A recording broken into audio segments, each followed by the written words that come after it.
Bonjour, alors aujourd'hui une petite vidéo sur la quantité de matière mesurant en nombre de moles et sur le calcul de concentration. Alors qu'est-ce que c'est que la concentration? Ça représente une manière, donc c'est une manière de caractériser, ça représente la quantité de matière d'un composé, d'un soluté en solution présent dans un certain volume de cette solution. Par exemple, on peut dire qu'il y a une certaine quantité de sulfate de potassium dans un litre de solution, c'est ce qu'on va essayer de faire dans l'exercice. Et certaines solutions peuvent être moins concentrées ou plus concentrées, ça dépend de la quantité de composés qu'il y a dans la solution. Un petit peu comme de la grenadine, si vous mettez beaucoup de grenadine et un petit peu d'eau, vous avez une solution fortement concentrée. Si vous mettez un petit peu de grenadine dans beaucoup d'eau, vous avez une solution faiblement concentrée.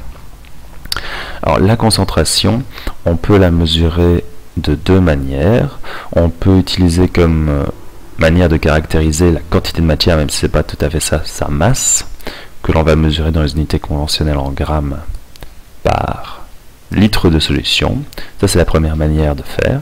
Et la deuxième, c'est d'utiliser une autre grandeur qui représente la quantité de matière en termes de nombre de molécules ou de nombre d'éléments ou de nombre d'atomes. Ce nombre d'éléments se mesure en moles, toujours par litre de solution. Alors qu'est-ce que ça représente une mole? Eh bien c'est une quantité d'éléments, un petit peu comme une douzaine représente 12 éléments, une centaine représente 100 éléments.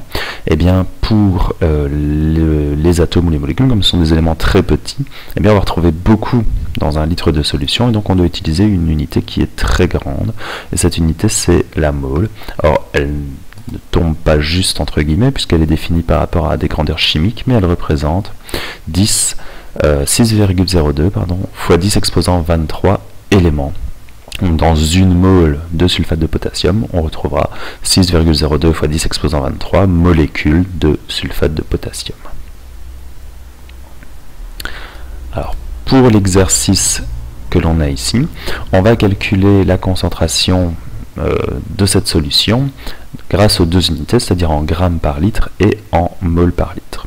Alors pour faire ça, on a besoin d'une formule qui permet de faire le lien entre la masse et le nombre de moles, tout simplement parce qu'à la balance, on ne sait mesurer des grandeurs qu'en masse, pas en nombre de moles. Il n'y a pas de balance qui permet de mesurer une quantité de matière en nombre de moles, et donc il faut convertir, toujours passer par la masse pour arriver au nombre de moles.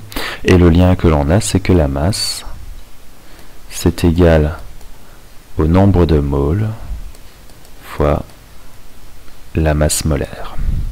Donc, la masse se mesurant en grammes, le nombre de moles en moles, et la masse molaire en grammes par mole. Donc grammes, moles et grammes par mole.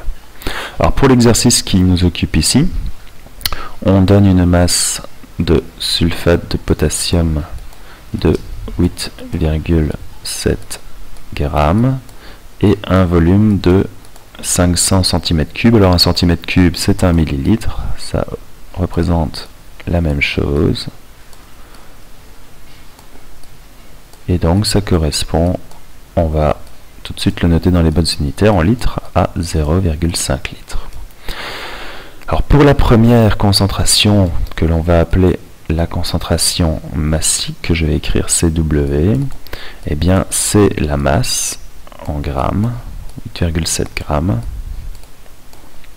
divisé par le volume en litres, 0,5 litres, ce qui nous donne au final 17,4 grammes par litre. Et donc nous avons comme ça la première des deux concentrations, la concentration massique. Alors pour obtenir la concentration molaire, on voit qu'on doit faire une petite conversion, c'est-à-dire transformer une masse en nombre de moles.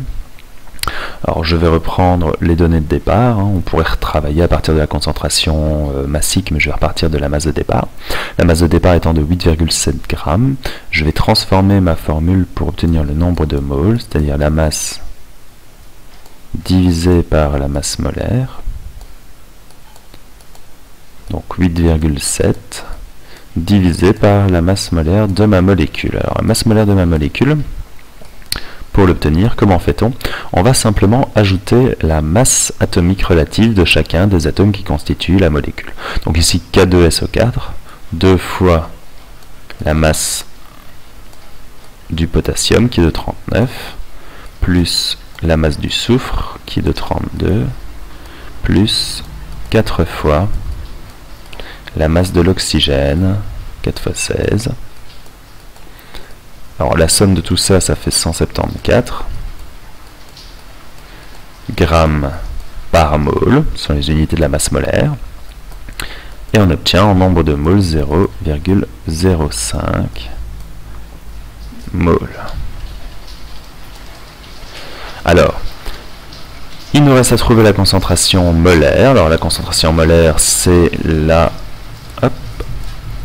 nombre de moles que l'on vient de calculer, 0,05 moles, divisé par le volume de la solution. Le volume de la solution, c'est toujours un demi-litre, puisque c'est la même solution. Ce qui nous donne comme concentration 0,1 mol par litre. Et donc on a ici deux concentrations, 17,4 grammes par litre et 0,1 mol par litre, qui sont des concentrations qui définissent la même solution. Donc une solution, dire qu'une solution de sulfate de potassium est de concentration 0,1 mol par litre, ça revient à la même chose que dire qu'elle est de 17,4 grammes par litre pour cette solution-là. Ça veut dire que dans un litre, eh bien, j'ai placé 17,4 grammes ou 0,1 mol, ce qui correspond à un dixième donc de la quantité d'éléments qu'il y a dans une mole, c'est-à-dire 6,02 fois 10 exposant 22, dans ce cas-ci, molécules de K2SO4.